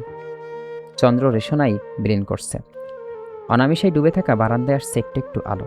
কানে আসছে তুর্যর শাসন মিশ্রিত কণ্ঠস্বর, স্যার ডাকবেন না আর। আয়ুষ এবং পিউ বারান্দায় এসেছিল রাতের বাতাস উপভোগ করতে, কিন্তু চাঁদের আলোতে তুর্য শ্রেয়ার দেখে ঝটপট রুমে ফিরে আসলো। পিউ অবশ্য উকিঝুঁকি দিয়ে নিজের বারান্দা থেকে চুপি চুপি দেখতে এসেছিল, কিন্তু আয়ুষের জন্য সকল চেষ্টা বিফলে। যতবার দরজার কাছে গিয়েছে আয়ুষ টেনে ছিঁড়ে ফেলছে এনেছে। এখন একে কাকার সমান আফসোস হচ্ছে পিউর। মানুষটাকে বারান্দা থেকে কত কপত কপতে রোমান্স দেখছে, অথচ আয়ুষ যেন দেখতে পারল না। লোকটা নিজে নিরামিষ ওকেও বানাচ্ছে এমন। খেপে কে আয়ুষের বুকে গুটিসুটি মেরেই রইল। মনে মনে বেশ তৃপ্তি পাচ্ছে। এটাও জানে আয়ুষও পাচ্ছে। ভালোবাসা শেষ হলেও কখনো কখনো সম্মান রয়ে যায়, এবং সেই সম্মান থেকে সৃষ্টি হয় মানুষটার ভালো চাওয়া। রাত্রির মধ্যভাগে শহরতলিতে নিঝুম নেমে এসছে। হাওয়াতে বয়ে চলেছে শব্দহীন। দিনের সবটা সময় ক্লান্তিতে কাটিয়ে সশস্ত্র পরিশ্রমী মানুষ পিউর তালিকায় যোগ করছে এক নিশাড়া নিশিতিনকে। চোখের পাতা অধর নেমে এলো, কায়ার অবসাদের পরিসমাপ্তি হয়তো ঘটে। শ্রেয়া তুর্যের বুক থেকে সরে আসার জন্য নড়চড়ে উঠতে শুরু করল। বক্ষস্থলতে কোমল দেহ আলগা হচ্ছে ধীরে ধীরে। তা মস্তিষ্কে সাধারণ করতে তুর্য পিঠের উপর চাপ ঈর্ষৎ কঠিন করে। শ্রেয়া কেশগুচ্ছর মধ্যবর্তী স্থানে ওষ্ঠতায় ডুবিয়ে রাখে কিছু পরিমাণ সময়, হয়তো সেকেন্ড পেরিয়ে মিনিটের কোঠায় আটকে যায় সময়টা। দুই অধর কিঞ্চিত ফাঁক হয় তুর্যর। শ্রেয়সী শ্রেয়ার মুখশ্রী তুলে চিবুক আঙুল রাখে। নেত্রে ভেসে রক্তাক্ত চেহারা, নির্লিপ্ত আঁকি পল্লব। চিবুক হতে মন্থর গতিতে বৃদ্ধাঙ্গুল ছুঁই ছুঁই করে স্পর্শ করে ফেলল চিকন সরু গোলাপি ঠোঁট। শ্রেয়া সামনে উঠতে পারল না। কি ভয়ঙ্কর অনুভূতি, কতটা গভীর স্পর্শখানি। আস্তে করে বেড়ে যায় অধৈর্যগল কম্পন। তোর্য হাসে, আওয়াজবিহীন প্রাণবন্ত হাসি। দুর্বল চিত্তের মেয়েটা কেমন অশান্ত হয়ে পড়ছে। তার এতটুকু গাঢ় সোহাগ সইতে হিমশিম খাচ্ছে, লজ্জা পাচ্ছে। কাঁপুনির মাত্রা দীর্ঘ না করে আঙুল সরিয়ে আনে ঝটপট। তৎপর প্রশ্ন করল, কি হয়েছে, সরে যাচ্ছ কেন? শ্রেয়া চোখ উঁচিয়ে দৃষ্টি মেলে। চাহনিতে মাদকতা ও একরাশ লজ্জার সংমিশ্রণ। দ্বিধাদ্বন্দ্বিত কণ্ঠে বলল, কখন থেকে এভাবে বসে আছেন? আপনার পা ব্যথা করছে হয়তো, চলুন রুমে যাই। পা ব্যথা করছে না, তবে একটা কথা মনে পড়ে গেল। কি কথা? পরশু যে পরীক্ষা, এটা মাথায় আছে? অনেকক্ষণ তো বুকে ঘাপটি মেরে এসেছিলে, এখন মুখ দিয়ে পড়তে বসো। আমি আগেই পড়া শেষ করে রেখেছি, পরীক্ষার আগের রাতে একটু দেখলেই হবে। তাহলে আর কি, তোমার জামাইয়ের বুকে তোমার জন্য ফ্রি। শ্রেয়া ছাত্রী হিসেবে বেশ মেধাবী। ডিপার্টমেন্টের কোনো স্টুডেন্টটা কেমন শিক্ষকের হওয়ার সুবাদে অজানা নাই তুর্যর। শ্রেয়া মিহিস্বরে বলে, রুমেই যাব। সাথে সাথেই তুর্য শ্রবণন্থীর নিকটস্থলে বলে ওঠে, রুমে যাওয়া এত উতাল পাতাল ব্যাপার কি? সমরঙ্গ অঙ্গ শিরশির করে ওঠে ওর। ফের প্রয়াস চালালো তুর্যর বাঁধনমুক্ত হওয়ার। ও সত্যি ভেবেছিল এতক্ষণ এভাবে বসে থেকে বোধহয় পা ব্যথা হয়ে গেছে তুর্যর, অথচ লোকটা ওকে নিমজ্জিত করে লজ্জায়। এই তেড়াবাঁকা কথাগুলোই তো ভালো লাগে ওর। মানুষের সৌন্দর্যের কথার, ব্যক্তিত্বের, অঙ্গভঙ্গের, চালচলনের কত কিছু প্রেমে পড়ে। শ্রেয়ার না দেখেই প্রেমে পড়ে যায়। আর দেখার পর তুর্যর কথাগুলো ওর অনুভূতিদের আরও গাঢ় করছে। সুস্পষ্টত দুই হাত সরিয়ে আনলো তুর্য, ছেড়ে দিল দেহখানা। শ্রেয়া চট করে উঠে দাঁড়ায়। শাড়ির অবস্থা প্রচণ্ড এলোমেলো, আগোছালো। ব্যস্ত হয়ে ঠিক করার চেষ্টা করছে সে। তুর্য কতক্ষণ চেয়ে থেকে নিচের ঠোঁটের উপরে ঠোঁট চেপে ধরল। হাত বাড়িয়ে প্রথমে বিধ্বস্ত কুচিগুলো ঠিক করে প্রশ্ন করে গভীর কণ্ঠে, শাড়ি পরেই ঘুমাবে? শ্রেয়া অস্পষ্টত রোশনিতে মাথা নাড়িয়ে হ্যাঁ বোঝায়। তুর্যার কথা বাড়ালো না। ওর হাতটা ধরে এতক্ষণ ধরে নির্জন থাকা কক্ষে আসে। দুইজনের দেহ এলিয়ে পড়ছে বিছানার দুই প্রান্তে। মাঝে অনেকখানি ব্যবধান। শ্রেয়া পায়ের তলা জ্বলছে, ভেতরটা উচ্ছ্বাস করছে। এই তো কাছে এলে দুইজন, তবে দুইজনের দেহ কেমন আদুরে। যখনই কোনো বিশেষ অস্থিরতা কাজ করে এই হাল হয় ওর। ক্রমাগত জ্বলতে থাকে পায়ের তলা। আস্তে ধীরে ওর হাতে রাখে নিজের মাঝের খালি জায়গাটাতে। নিমিষে ওর হাত কারোর করপুটে বাধা দেয়। কিছু বোঝা ওঠার আগে সমস্ত তফাৎ গুটিয়ে তুর্য ব্যাকুল সজ্জিত হাতটা 5 আঙুল বেঁধে নেয়। হাতের এলোমেলো বিচরণে নরম বকুল ঝরে পড়ে সুতো ছিঁড়ে ছড়িয়ে ছিটিয়ে পড়ে মেঝেতে। আবসা আলোতে মিলেমিশে একাকার হতে উত্তপ্ত হয় নিঃশ্বাস। শ্রেয়ার গলা শুষ্ক হয়ে ওঠে, বুক ধরফর করছে। হৃদযন্ত্রের গতি অত্যন্ত বেসামাল, ভয়াবহ রূপ ধারণ করছে যেন এক একটা হৃদস্পন্দন। কিঞ্চিত দূরত্বে রাখেনি তুর্য।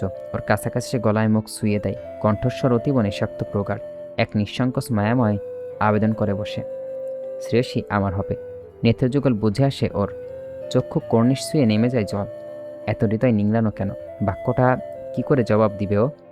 তুর্য এক হাত ছেড়ে দিয়ে শ্রেয়ার উন্মুক্ত কোমরে রাখল।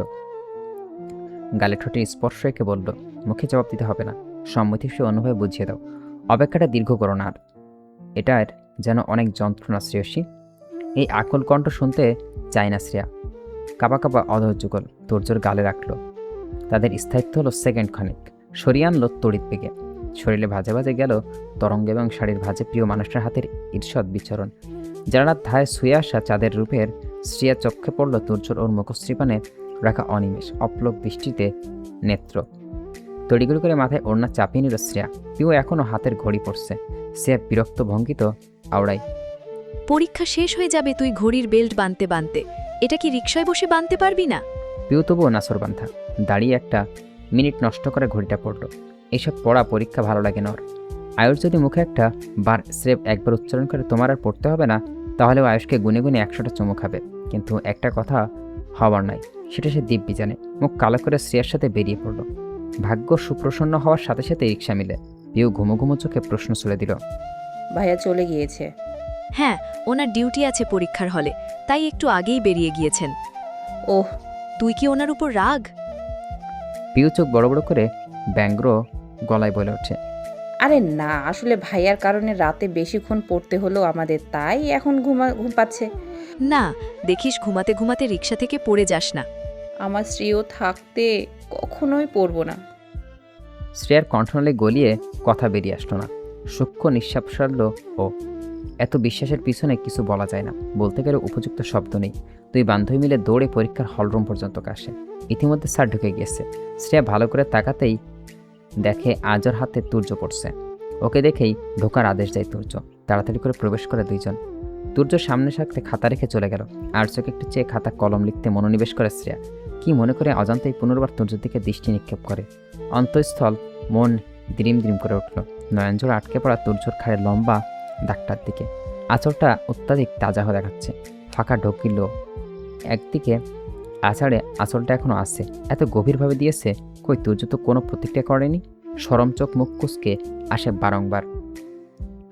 তুর্য শ্রেয়ার মুখভঙ্গি দেখে ঝাঁঝালো দৃষ্টিতে তাকালো। খাতায় নামটা লিখে মেটে এমন করছে কেন বুঝতে পারছে না সে।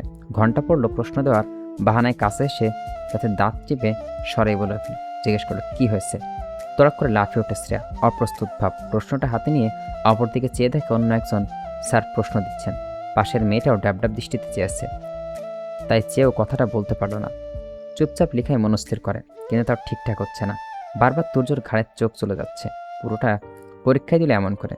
বার কত তুর্য চোখ রাঙিয়েছে সকলের অগোচরে, তবু লাভ হলো না বিশেষ।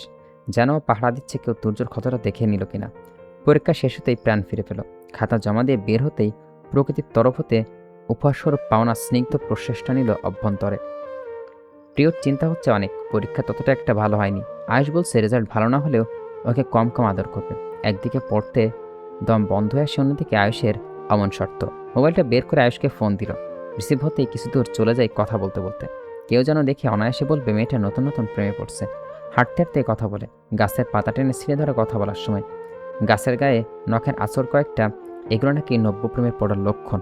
এতিমখানার অপর কাছ থেকে শুনেছিল শ্রেয়া। আলতো হাসলো এই ভেবে, কিন্তু সেই হাসি মিলিয়ে গেল কোট করে একটা কণ্ঠস্বরের কর্ণে ভারী খেতেই। সবর করে পাশে তাকালো। তুর্য ধারালো দৃষ্টি তাক করে রেখেছে। পুনর্বাচক প্রশ্ন করে, পরীক্ষা দেওয়ার সময় এমন করছিলে কেন? শ্রেয়া অবিনস্তরভাবে এদিক সেদিক তাকায়, ঘাবড়ে যাওয়ার কণ্ঠে প্রত্যুত্তর করে, আপনার জন্য। তুর্যের মেজাজ তুঙ্গে উঠে আছে। খাতা নেওয়ার সময় আগ্রহের ফলে কয়েক ফিটের চক্ষু বোলায়। ফলস্বরূপ দু একটা ভুল বিক্রিয়া চোখে লেগে যায় তার। এইসব যে শ্রেয়ার গাফিলতির ফলাফল তা বুঝতে বাকি নেই। রাগান্বিত গলায় বলে উঠল, আমার জন্য মানে? আর কত নার্ভাস ফিল করছো তুমি? ভার্সিটিতে সবাই জানে তুমি আমার ওয়াইফ। কিভাবে? শ্রেয়ার কণ্ঠ বেড়ে যায় ভীতু। মোবাইলটা বের করে নিজের ফেসবুক আইডিতে চেক করো। তুর্যের কথা শুনে দ্রুত হাতে মোবাইলটা বের করে নিজের আইডিতে ঢুকলো। মেসেঞ্জার ব্যবহার করে না ও। বিয়ের ক্যাচাল প্যাচাল জন্য বহুদিন অনলাইন জগতে আসা হয় না। এই ঢুকাইও হতভম্ব। মোবাইল কখনো লক দেয় না সে, এমনিতেই ফেসবুক পাসওয়ার্ডটা সেভ করে রাখা। তাই কাজটা কোনো রকম ভেজালবিহীন সেরেছে তুর্য। ম্যারিড স্ট্যাটাসটা কমেন্ট বক্সে মানুষগুলো শুভেচ্ছার ঝল নেমেছে। এটা কখন করেছেন আপনি? করেছে কোনো এক সময়। পরীক্ষা হলে এসব করার কারণ বলো। তুর্য চাহনি প্রশ্নসূচক। শ্রেয়া আমতা আমতা করে প্রত্যুত্তর করে, আপনার ঘাড়ে। আমার ঘাড়ে নর্মাল একটা কথা বলে প্রচণ্ড বেগে পোহাতে হচ্ছে শ্রেয়ার। এটার কারণ সম্মুখীন উপস্থিত মানুষটাই। অনাথস্বরে একটা নিঃশ্বাস বলল, নখের আঁচড় দেখা যাচ্ছে। ঝঙ্কার তুলে কয়েকটা শব্দবর্ণ বাক্য প্রবেশ করে, তাতে তোমার কি? আমার বউয়ের আদরমাখা চিহ্নতে আমি দেশ বিদেশ ঘুরবো, আসবো, কোনো সমস্যা? শ্রেয়ার মাথাটা চক্কর দিয়ে উঠল, ব্যাককেল বনে গেল। আপনি আপনি দুই ওষ্ঠ আগলা হয়ে আসে। বিমূঢ় দৃষ্টি তাকে জবাবে বলল, না। শ্রেয়া ধীরস্থির ভঙ্গিতে গুটি গুটি পায়ে ছাদের দরজা অব্দি এলো। গরম গরম নিঃশ্বাস ফেলছে ও। সামনে তাকিয়ে দেখে তুর্য কানে মোবাইলটা ধরে রাখছে, হয়তো কথা বলছে কারোর সাথে। তুর্যে প্রখর তাপে ছোট্ট ছোট চুল গেলে থেকে ঘামবে ঘাড় পিঠ স্পর্শ করছে। কিঞ্চিত পরিমাণ ভিজে উঠছে পরনের নীল টি শার্ট। এই লোকের কি কষ্ট হচ্ছে না? ঘামে হাতের লম্বা লম্বা লোমগুলো হতাশায় দুঃখে লেপ্টে আছে। এবার শ্রেয়ার ভীষণ খারাপ লাগছে। তুর্য কেমন করে দাঁড়িয়েছে বুঝতে পারছে না ও। আষাঢ় মাসের কথা ছিল, বৃষ্টি রিমঝিম ছন্দ তোলার। সেই ছন্দে মনোবতা উতাল হয়তো, নৃত্য তুলতে নাচত, রোমাঞ্চকর হতো পরিবেশ, প্রকৃতি, মানুষজন। অথচ হচ্ছে তার উল্টো। পাবাড়ি মন্থর গতিতে সুঠাম দেহের সান্নিধ্য নিজের শীর্ণজীর্ণ গা এলিয়ে আনলো শ্রেয়া। তুর্য তীররেখা নজরে একবার তাকালো ওর দিকে, পুনর্বার দৃষ্টি আদরে অম্বরে নিবদ্ধ করে বলল, রাখছি ভাই, বউ দাঁড়িয়ে আছে, কিচ্ছু বলার নাই তোর জন্য। তাকে অপেক্ষা করতে কষ্ট হয় আমার। শ্রেয়া অতিকায় অবাক হলো। চমকপ্রভুক চাহনি উনি নিক্ষেপ করলো তুর্যর দিকে। তুর্য মোবাইলটা পকেটে রেখে এক হাত বাড়িয়ে শ্রেয়ার শরীরটা নিজের মধ্যে আবদ্ধ করতে নিয়ে গিয়েও থেমে যায় কপালে। তুর্য বলিষ্ঠ রেখার ভাঁজ ফেটে ওঠে। শ্রেয়া রিনি কণ্ঠে প্রশ্ন করল। কি হয়েছে? তুর্য নিরলস জবাব, ঘেমে আসি, এখন জড়িয়ে ধরব না। শ্রেয়ার কণ্ঠনালী ভেদ করে কোনো কথা এলো না। একটু একটু করে অতীব নিকটস্থ যায় ও তুর্যর। ছোট্ট বাচ্চাদের নাই মিলসে দেয় বুকে, আঁকড়ে ধরে গেঞ্জি। তুর্যর ওষ্ঠতায় নিঃশব্দ হাসি অনেকখানি জায়গা দখল করে। শ্রেয়ার ছাদের মেঝেতে শুয়ে থাকা ওনাটা টেনে ওর মাথার উপর দিয়ে সমস্ত চুল মাথা ঢেকে দিল। সর্বদা ভরাট গভীর কণ্ঠস্বরটা কেমন আদুরে নরম মনে উঠল। বলল, রোদ আমার বউকে কালো করে ভূত বানাতে চাচ্ছে। আর আপনি? আপনার শরীর খারাপ লাগছে না? এখানে এসে ফোনে কথা বলতে হয়? নির্ভর প্রশ্ন শ্রেয়ার। প্রশ্ন করার অনুমতিটা তুর্য দিয়েছে ওকে, তবুও ভয় হয় ওর। তুর্য বদমেজাজি রুষ্ট স্বভাব সম্পর্কে অবগত। অবশ্য প্রথম পরিচয়টা ফুলসজ্জা হয়েছিল, যদিও মানুষটা মানসিকভাবে বিক্ষিপ্ত ছিল, এবং দ্বিতীয়বার সুস্থ মস্তিষ্ক একই ছাদে দাঁড়িয়ে কি তেড়াবাঁকা ব্যবহার করে ওর সঙ্গে। তখন থেকে তুর্যর গতি ও ভীতি। শ্রেয়া ভীতি করে একপাশে রেখে তুর্যর সামনে কথা বলতে গিয়ে দেনামোনা করার আরেকটা কারণ বের করছে, তা হলো সম্মান। ওই এক মানুষটাই তাকে প্রচণ্ড সম্মান করে। বুকে মুখ গুজে চক্ষুতাই বুঝে ফেলে। অচিরেই শ্রবণ হলো গলার আওয়াজ, তোমার তো সুন্দরী বউ ফেলে প্রেম টেম আমার দ্বারা হবে না। আমি যেদিন ছোট্ট প্রেয়সী মাথা ঝুটি দেখেছি, বড় শ্রেষ্ঠীর কাজল মাখা আঁখি দেখেছি, সেই দিনই শেষ, একদম শেষ। সেটা আমার বউই জানে ভালো করে। শ্রেয়া লাল রঙের প্রলেপে ঢাকা কপোদয়ের লুকাতে আরেকটু কনিষ্ঠ হলো। তুর্য কর্ণকাতার পাতায় ঠোঁট ছুঁয়ে বলল, কি করছো? এটা কি ছাদ? চলো রুমে যাই। বড় রসাত্মক শোনালো কণ্ঠটা, কানে ঝঙ্কার তুলে একটা ধ্বনি। শ্রেয়া লজ্জায় নেতিয়ে পড়ছে, তবু অস্পষ্ট মেহিসরে প্রতিবাদ করার তীব্র প্রচেষ্টা করে। আমি তো... তুমি তো কি চেক করতে এসছো সাথে দাঁড়িয়ে সিগারেট খাচ্ছি কিনা? চেক করতে আসবো কেন? আপনি সিগারেট খান, সচক্ষে দেখলাম একদিন। বুক থেকে মুখ নির্দ্বিধায় কথাখানা ব্যক্ত করা শ্রেয়া। তুর্য ওকে ছাদের রেলিংয়ের সঙ্গে ঠেসে ধরল, দুহাত দুটো পাশে রেখে আটকে ফেললো ওকে। দাঁতে দাঁত চেয়ে বলল, কিস করার সময় নাকে সিগারেটের গন্ধ লেগেছিল, লাগলে ওয়াক থুতু করেনি কেন? লেগেছিল? শ্রেয়া বিমূর স্থির নেতে তাকিয়ে রইল। ওর ললাট জমে আছে, বিন্দু বিন্দু ঘাম গড়িয়ে যাচ্ছে কানের কাছ দিয়ে। তুর্য একটু একটু করে ঘামার্তক ফোটাতে হাত ছুঁয়ে নিল।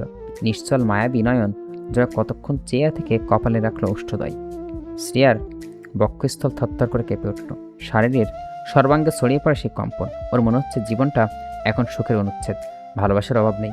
যেদিকে দৃষ্টি মেলে রঙিন সুতোয় যেন বাধা পড়ে। মাসখানেক আগেই প্রাণটা যাচ্ছিল কোনো রকম, সব কিছু সাদা মল্টে আবৃত থাকে। অতঃপর রঙিন প্রচ্ছদের শিল্পী হিসেবে আসে তুর্য নামক গভীর পুরুষ। ওষ্ঠ এখনও শ্রেয়ার ললাটে ডুব। কিছুক্ষণ পর কপাল ছেড়ে আসে নিমেষে তৃপ্তি করে আধার পানে, মুখ পানে অধর জোড়া। গলা শুকিয়ে গেল শ্রেয়ার। তুর্য কি আজও পানি সাধবে? এখনও জল কোথায় পাবে? সেদিন কি তাড়াহুড়ো করেই না গ্লাসের পানি সমাপ্ত করেও মনে হয়েছিল কতযোগ পানি পান করা হয়নি। ভাগ্যিস তুর্য পানি দিয়েছিল, নয়তো তৃষ্ণার্থ হয়ে লজ্জার ভারে সোফায় যায় জ্ঞান হারিয়ে পড়ে থাকত। তুর্য সরে গিয়ে বলল, আমি সিগারেট খাই না। একবার ছাদের দেখে ভেবেছিল সেটা ছিল ভুল দেখা। নিচের ফ্ল্যাটে একটা ছেলে খেয়েছিল, অর্ধাংশটা ফেলে দিয়ে চলে যাচ্ছিল তোমার আগমন। বিহাইত চোখে থাকা শ্রেয়া আনমনে অস্পৃশ্য জিজ্ঞেস করে বসে, সত্যি? বউ কি বিশ্বাস করে না? তুর্যর প্রশ্নে থ মেরে যায় ও। বিশ্বাস করেও অনেক বেশি করে।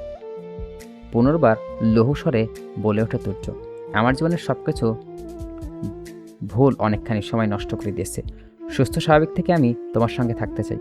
অ্যালকোহল, সিগারেট এইসব ক্ষণিকের ডিপ্রেশন কাটিয়ে একটা মানুষ মিশে সুখ নিতে পারবে, কিন্তু একটা সময় পাল্টে আক্রমণ করবে এইসব। তোমার কাছে আমি যে সুস্থতা অনুভব করি সেটা কাটিয়ে আমাকে পাগল বানানোর সক্ষমতা একমাত্র তুমিই রাখো। যদি মানুষের জীবনের সীমা 1000 বছর হতো, তাহলে তোমার সঙ্গে সাথেই 1000 বছর বানা আকুতি করে দিতাম শ্রেয়সী। শ্রেয়া নিশ্চুপ, অন্তর্দেশে শীতল অনুভূতি, অতিরিক্ত দুঃখ, চুপচাপ হয়ে যায় একটা মানুষ। শ্রেয়া তা হচ্ছে না, বরঞ্চ অত্যাধিক আনন্দে নির্বাক্সে। তুর্য ফের বলে, ছাদে আসলে যে? আয়ুষ ভাইয়া এসেছে। হঠাৎ? প্রিয় নাকি অনেকদিন ধরে ওনার সাথে কথা বন্ধ করে রেখেছেন, তাই। তুর্য উল্টো করে হাঁটা ধরতে বলল, বাহ, আয়ুষ তো উন্মাদ প্রেমিক হয়ে যাচ্ছে। দিনকে দিন চলে নিচে যাই। এক প্রকার দৌড়ে কাছাকাছি আসলো শ্রেয়া।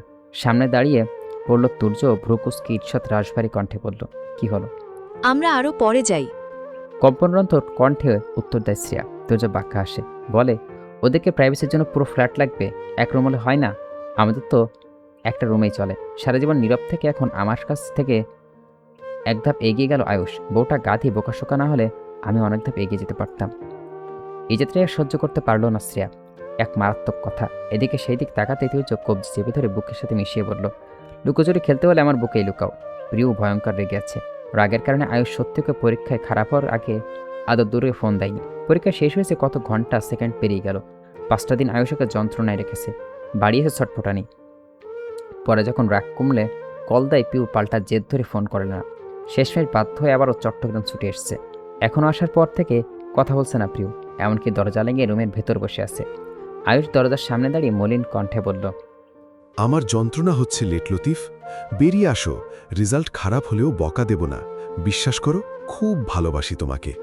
তোমার চেহারা না দেখলে ভিতরটা ব্যথা করে, কণ্ঠ না শুনলে অশান্তি লাগে। বেরিয়ে আসো প্লিজ। চট করে দরজাটা খুলে গেল। আয়ুষ মুখশ্রী দেখার পূর্বেই ওর উপর ঝাঁপিয়ে পড়ল কাঙ্ক্ষিত মানুষটা।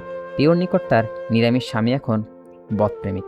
আয়ুষ শক্ত হতে পেঁচিয়ে নেয় ওকে নিজের সঙ্গে। গলা ঠোঁটে তীব্র স্পর্শ মেখে বলল, আমি বারবার ছুটে আসতে রাজি, কিন্তু আর একদিনও কথা না বলে থাকতে পারবো না। ছোট্ট জীবনটা অভিমানে কাটিয়ে দিলে ভালোবাসবো কখন? আই লাভ ইউ প্রিয়। প্রিয়র সঙ্গে সঙ্গে এক হাত আয়ুষের স্থল বরাবর রাখে। ধকধক করে ওঠে আয়ুষের ভেতরটা। শুনতে পায় প্রিয়র মায়ামিশ্রিত স্বর, এই স্থানের মালিক আমি যেন চিরকাল থাকি। শ্রবণের হাওয়া বিষাদের গন্ধ। মধ্যরাতে ঘুম থেকে উঠে আতঙ্কিত হয়ে পড়ে শ্রেয়া।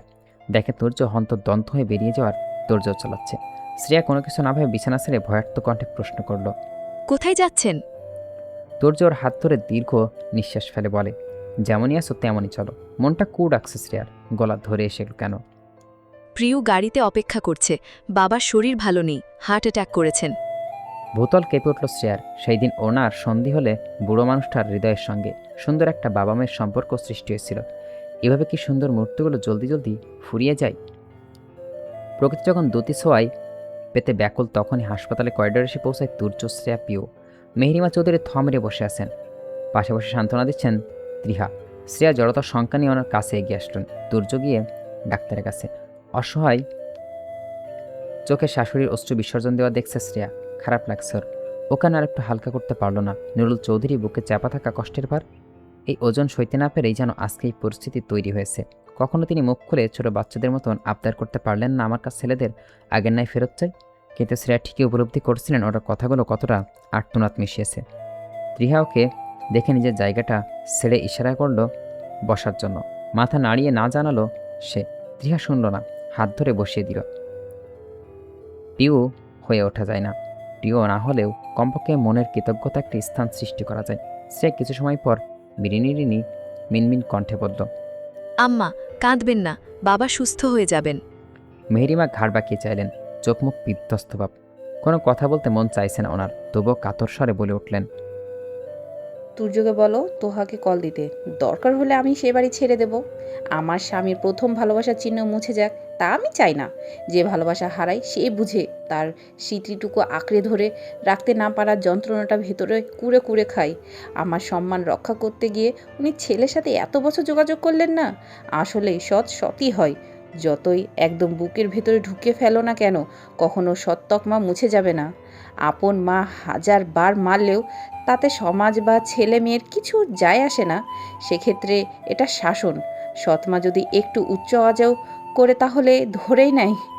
মানুষ সতীনের সন্তান সহ্য করতে পারে না। সব সৎমা আবার ভালো হয় না, কেউ কেউ হয়। আমি হয়তো সেই কেউ, তার তালিকায় যুক্ত হতে পারিনি। আয়ানার যত কাছে যেতে চেয়েছি, আমাকে সৎ শাশুড়ি ভেবে ততটাই অবহেলার দোষ দিয়েছে। তোমার আপন শাশুড়ি হয়েও ভালো হতে পারলাম না, খারাপই চাইলাম তোমার। তার মানে আমি সত্যিই খারাপ? ভালো স্ত্রী, ভালো মা, ভালো শাশুড়ি কিছুই হতে পারিনি। এতটাই নিচু মনের হয়ে গিয়েছিলাম যে এতে মেয়েটাকে আঘাত করে ফেলেছি। এটাই শাস্তি দিচ্ছে আমাকে আল্লাহ। শ্রেয়ার বাকশক্তি হারিয়ে ফেলল খানিক সময়ের জন্য। নিস্তব্ধ অটল চাহনি মেহেরিমার দিকে। একটা মানুষ কি করে পারে দোষ না করো নিজের ওপর নিয়ে সবটা? মা হয়তো এমনটাই হয়, কোনো নিষ্ঠুরতা, স্বার্থপরতা নেই, মনে আছে কেবল মায়া।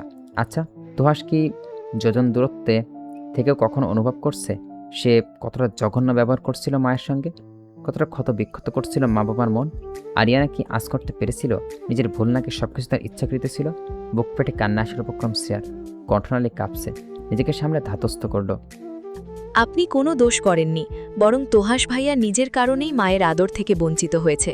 আমি ছোট না হলে আমার মাকে আগলে রাখতাম, তাহলে বাবা মারতে পারতেন না। যে বাবা মা হারায় তারাই মূল্য বোঝে। এ পৃথিবীতে বাবা মায়ের মতো নিঃস্বার্থভাবে কেউ ভালোবাসে না। অন্য কেউ ভালোবাসলেও সেটা মানুষ ভাগ্য ভালো বলে পায়। শ্রেয়ার নরম আফসোসের স্বর কর্ণপাত হওয়া মাত্রই মেহেরিমা অনুশোচনায় অনগলে দগ্ধ হয়ে পড়লেন। কিছু বলতে পারলেন না তিনি। তুর্য ডাক্তারের কেবিন থেকে বেরিয়ে আসতেই উঠে দাঁড়ালেন। শ্রেয়ার দিকে এক নজর চেয়ে মেহেরিমা চৌধুরীর দিকে তাকাল তুর্য। ক্লান্ত মেশানো গভীর স্বরে বলল, ভাই আসছে। গতকাল ফ্লাইটে ওঠার আগে আমাকে ফোন দিয়েছিলেন, পরিবার সমেত আসছেন। এখন তাকে চৌধুরী বাড়িতে কীভাবে আনবে সেটা তোমরা ভালো জানো। মেহেরিয়াম চমকে উঠলেন, বললেন, হাসপাতালে আসবে? তুর্য দীর্ঘ নিঃশ্বাস ছেড়ে বলে, আমি না করছি। বর্তমানে মিসেস আরিয়ানা চাচার বাড়িতে আছেন। আমি চাই না হাসপাতালে কোনো সিন ক্রিয়েট হোক। বাবার অবস্থা এখন কিছুটা ভালো। যা করা বলার বাড়িতে নিয়ে যাওয়ার পর সিদ্ধান্ত হবে। একটা দিন পর কিছুটা সুস্থ হয় নুরুল চৌধুরী। ওইদিকে ছেলের অবস্থা দেখে ফাতেমা চৌধুরী অসুস্থ হয়ে পড়ছেন। তাই তুর্যর উপর ভরসা রেখে মেহেরিমার বাড়িতে চলে গেছেন। শ্রেয়া, প্রিয়, আয়ুষ হাসপাতালে রয়েই গেল। করিডোরের পাতানো বেঞ্চিতে বসে বসে ঘুমাচ্ছে। আয়ুষের কাঁধে ঢলে পড়ছে পিউ।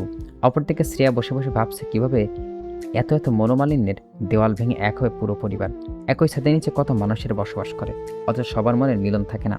বিচ্ছেদ সহজ, সন্ধি কঠিন, খুবই কঠিন। একজন নার্স এসে জানালো তুর্যকে ডাকছে নুরুল চৌধুরী, সাথে শ্রেয়াকেও। তুর্য পিছন পিছন শ্রেয়া কেবিনে ঢুকে পড়ে। ওইখানে দেখে অচিরেই রোগা চেহারাটা হাস্যোজ্জ্বল হয়ে ওঠে নুরুল চৌধুরী। দুর্বল কণ্ঠে হাঁক ছাড়লেন, কাছে আয় তোরা। তুর্য চেয়ার টেনে বাবার কাছাকাছি বসলো। শ্রেয়া একপাশে দাঁড়িয়ে রইলেন। নুরুল চৌধুরী আবারও মুখ খুললেন, বললেন, বাবার কাছে এসে বস। তুর্যের দিকে এক পলক তাকিয়ে তার পাশে টুলে বসল শ্রেয়া। ওর দুইজনের দিকে চেয়ে দুই অধর প্রসারিত করলেন তিনি।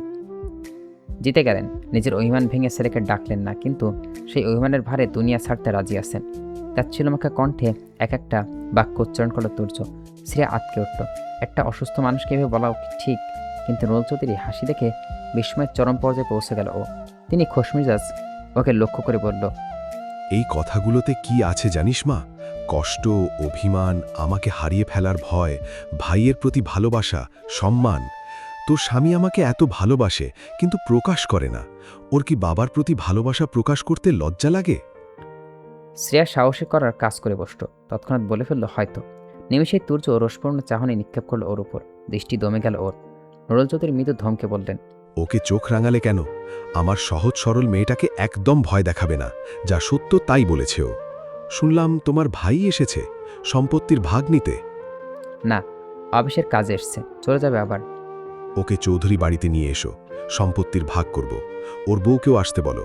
তাকে দেখাতে চাই ওর মতো এতিম আরও একটা মেয়ে আমার বাড়িতে বউ হয়ে এসেছে। সারাক্ষণ ভাবে কিভাবে সবার মন জয় করবে, ওর মতো ভাঙার চেষ্টা করেনি। সকাল থেকে জামজমকপূর্ণ আয়োজন চৌধুরী বাড়িতে। শ্রেয়া এবং প্রিয় ব্যস্ত হাতে রান্নাঘর সামলাচ্ছেন ত্রিহার সঙ্গে। মেহরিমা ঘরে লুকিয়ে রেখেছেন নিজেকে। বাসরঘর থেকে রহিমার বড় পা ফেলা রান্নাঘরের দুয়ারে উপস্থিত হলো। হাঁপাতে হাঁপাতে বলল, নতুন বধূ ত্রিহা পিউ আইয়া পড়ছে। তুজো বাবা লইয়া আইছে ওরারে। জলদি আইও। তোমরা যাও, আমি আসছি। রান্না প্রায় শেষের দিকে। ত্রিহা আদরে ভঙ্গিতে প্রিয়কে উদ্দেশ্য করে বলল, সকাল থেকে প্রিয়, শ্রেয়া উভয় খুব উত্তেজিত তোহাস এবং আরেনকে দেখার জন্য। দুইজনে হাত ধোয়া রান্নাঘরে ছেড়ে বেরিয়ে এলেন। এসে পা জোড়া থমকে গেল। অত্যন্ত সুন্দর গড়নের একটা মেয়ে কোলে বাচ্চা নিয়ে দাঁড়িয়েছে, পরনে 3 পিস। বাচ্চাটার বয়স বড়জোর 1 কি 1.5 বছর হবে। মেয়েটার পাশে একজন সুঠামদেহী পুরুষ দাঁড়িয়ে। শ্রেয়া হতভাগ। কে বলবে এটা একই মায়ের পেটের না? তুর্য এবং তোহাসের চেহারা অনেকটাই মিল। ছোট্ট ছোট্ট পায়ে একটু একটু এগিয়ে আসে। ওর পিছন থেকে লাঠি ভর দিয়ে ফাতেমা চৌধুরী সামনে আসেন। তুয়াশের দিকে তীক্ষ্ণ চোখ চেয়ে সোফায় বসে পড়ে বললেন, আরে মেহমানরা দাঁড়িয়ে আছেন কেন? কত বছর পর আসলেন। বসেন বসেন। তুজ্জবাবু, ওদের বসতে বলো না কেন তুমি?